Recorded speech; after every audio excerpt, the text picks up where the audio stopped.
दोस्तों नमस्कार, MT talk show में आपका स्वागत है। जैसा कि आप सभी लोगों को पता है कि उत्तर प्रदेश की राजनीति में बहुजन समाज पार्टी एक बहुत ही बड़ी पार्टी है, सियासी पार्टी है। बहुजन समाज पार्टी के अध्यक्ष 4 बार प्रदेश की मुख्यमंत्री रह चुके हैं। 2007 में पूर्ण बहुमत से बहुजन समाज पार्टी सत्ता में भी आई थी। तब बहुजन समाज पार्टी के सोशल इंजीनियरिंग को बहुत सराहा गया था और लोगों का ये कहना था कि कोई ऐसा वर्ग नहीं है, कोई ऐसा समाज नहीं है जिसने बहुजन समाज पार्टी को वोट नहीं दिया और बहन जी मुख्यमंत्री बनी। मायावती अपने कार्यकाल में काम भी बहुत की। उनके कार्यकाल में अधिकारी समय से दफ्तर में अपने हाजिर होते थे। मायावती के कार्यकाल में कानून व्यवस्था बहुत अच्छी थी और अपराध पर बहुत ज़्यादा मायावती ने नियंत्रण भी प्राप्त किया हुआ था। बसपा अध्यक्ष मायावती के कार्यकाल को आज भी जनता याद करती है, लेकिन बसपा की ऐसी रणनीति रही और ऐसी राजनीति रही कि 2012 के बाद जब वो सत्ता उसकी गई है, तब से बसपा के वोट बैंक कम होते चले गए। बसपा का वोट कम होते चला गया, उसकी सीटें कम होती चली गई और आज की तारीख में बहुजन समाज पार्टी केवल एक वर्ग की पार्टी बन के रहेगी, केवल एक समुदाय की पार्टी बन के रहेगी। केवल 7 से 8%, बहुत ज़्यादा 9% वोट बसपा के पास बचे हैं। लेकिन बसपा अध्यक्ष मायावती का अपना जज्बा है, अपनी हिम्मत है। उन्होंने आकाश आनंद को पार्टी में अच्छे पद दे करके और युवा आकाश आनंद को आगे करके बहुत ढेर सारा उम्मीद बहुजन समाज पार्टी के कार्यकर्ताओं को जगा दी है। लेकिन उम्मीद जगना और उस पर काम करना दोनों में बड़ा फर्क है। सियासत एक ऐसी चीज़ है ना, जो पता नहीं, हमेशा जो सियासतदान होते हैं लगातार सियासत करते रहते हैं। पता नहीं कौन रणनीति चल रही। जैसे अमेरिका है, वो पूरी दुनिया की सियासत करता है। जहाँ जहाँ देखो वहीं वो चौधराहट अपनी करने लगता है।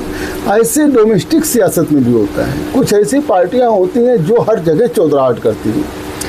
वो किसी दूसरी पार्टी को बढ़ते हुए नहीं देखना चाहती। वो अब हमें लगता है, जबकि बसपा कभी इस तरीके की राजनीति नहीं करती है। दिक्कत इस बात की है कि बहुजन समाज पार्टी कभी इस तरीके की राजनीति नहीं करती है, जिसकी वजह से ये तमाम दिक्कतें आई हैं। बसपा अपनी राजनीति करती है, सीधी साधी राजनीति करती है कि भाई बसपा तमाम लोगों को जोड़ने की कोशिश करती है, भाईचारा कमेटियां बनाने की कोशिश करती है।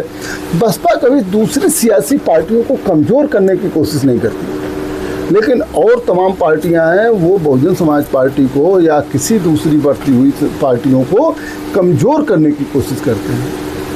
इसी का शिकार बहुजन समाज पार्टी हो गई। आज चंद्रशेखर आज़ाद की एक पार्टी है, वो भी बहुजन समाज पार्टी के वोट बैंक पर अपना दावा करती है, मेहनत कर रही है, लेकिन वो भी एक ही समाज की पार्टी बन के रह जा रही है। तो ऐसे कंडीशन में ये दलित समाज का वोट बिखर रहा है। बड़ा स्टॉक समाजवादी पार्टी के पास भी जा रहा है, बड़ा स्टॉक वो भाजपा में भी जा रहा है, बसपा में भी बना हुआ है, चंद्रशेखर जी के साथ भी जा रहा है। ये दलित वोट जो बिखर रहा है, इसका नुकसान बहुजन समाज पार्टी को स्पष्ट तौर पे हो रहा है।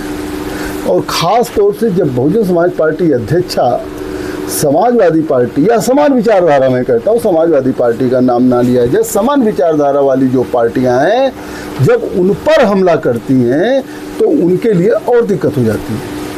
उन्हीं समान विचारधारा वाली पार्टियों से हो सकता है बसपा को गठबंधन करना पड़े। लेकिन फिर क्या होगा? आप गठबंधन अगर आप रास्ते अपने बंद किए रहेंगे तो गठबंधन तो नहीं हो सकता है।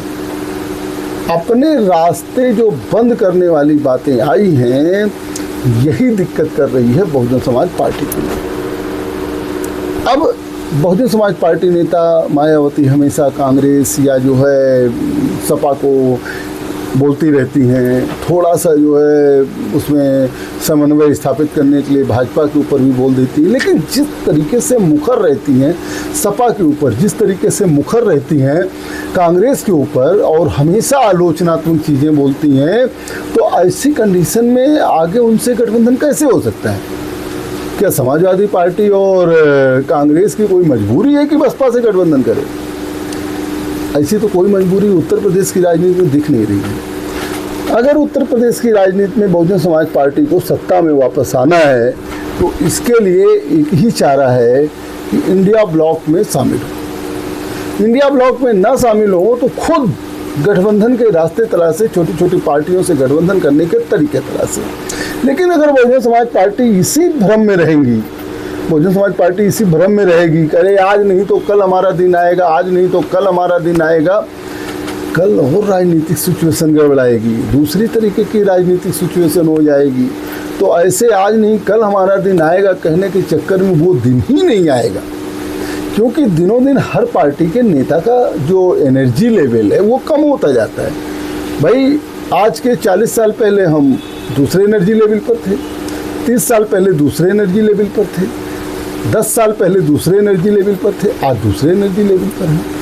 लगातार 15 सालों से अगर सत्ता में बहुजन समाज पार्टी नहीं है, उसके कार्यकर्ता कम होते जा रहे हैं, तो अगर अगली बार भी सत्ता नहीं मिलेगी तो कार्यकर्ता कब तक साथ में रहेगा? कार्यकर्ता साथ में तब तक रहता है जब तक जो है सत्ता में वो रहता है, और सत्ता से बाहर जाने के बाद कार्यकर्ता जो है किसी का गुलाम नहीं होता है। इसलिए बहुजन समाज पार्टी को तो मेरी यही राय है। मैं खुद बहुजन समाज पार्टी की राजनीति को लेकर के बहुत चिंतित हूँ, क्योंकि उत्तर प्रदेश की बहुत बड़ी पार्टी है, और कोई भी पार्टी हो अगर वह कमज़ोर होती है तो उसका मतलब लोकतंत्र कमज़ोर हो रहा है। लोकतंत्र में ढेर सारी पार्टियां होनी चाहिए, ढेर सारे प्रतिनिधित्व वाले लोग होने चाहिए, ढेर सारे विचारधारा के लोग होने चाहिए। लेकिन अगर विचारधारा कमज़ोर होगी और सत्ता पाने में दिक्कत होगी, इसीलिए कहा गया कि गठबंधन करके आप सत्ता प्राप्त कर सकते हैं। तो गठबंधन का विकल्प है तो संविधान को मानने वाली पार्टी है तो उसको संविधान के अनुसार काम करना चाहिए। लेकिन दिक्कत इस बात की है कि बसपा ने आज तक नेता नहीं बनाए, किसी भी नेता को निकाल दिया पार्टी से, उसकी तरफ घूम के देखा नहीं। आज आप बताइए, बड़े बड़े नेता भारतीय जनता पार्टी सरकार में उप मुख्यमंत्री ब्रजेश पाठक कभी बसपा के ही नेता थे, नंद गोपाल गुप्ता मंत्री हैं कभी बसपा के ही नेता थे, प्रवीण पटेल सांसद हैं कभी बसपा के ही नेता थे, दीपक पटेल विधायक हैं कभी बसपा के ही नेता थे, पीयूष रंजन विधायक हैं कभी बसपा के ही नेता थे, आर.के. चौधरी सांसद हैं समाजवादी पार्टी में कभी बसपा के ही नेता थे, लालजी वर्मा समाजवादी पार्टी सांसद हैं कभी बसपा के ही नेता थे, इंजित सरोज का विधायक है वो कभी बसपा के नेता थे, उनका लड़का जो है सांसद है। तो बसपा के तमाम नेता जो दूसरी पार्टियों में जा करके जो सांसद विधायक या मंत्री हैं, बसपा के पास तो खोजने लगे तो पूर्व विधायक नहीं मिल रहे हैं। तो बसपा को अपने नेताओं को बुलाना चाहिए, छोटी छोटी पार्टियों से खुद गठबंधन करना चाहिए, या बसपा अध्यक्ष को थोड़ा संयमित बयान देना चाहिए कि ताकि आगे के रास्ते खुले रहें।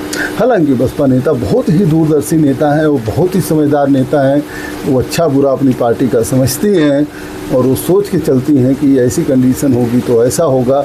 चलिए देखते हैं आगे क्या होगा, देखते रहिए एमटी टॉक शो। बहुत बहुत धन्यवाद, बहुत बहुत धन्यवाद।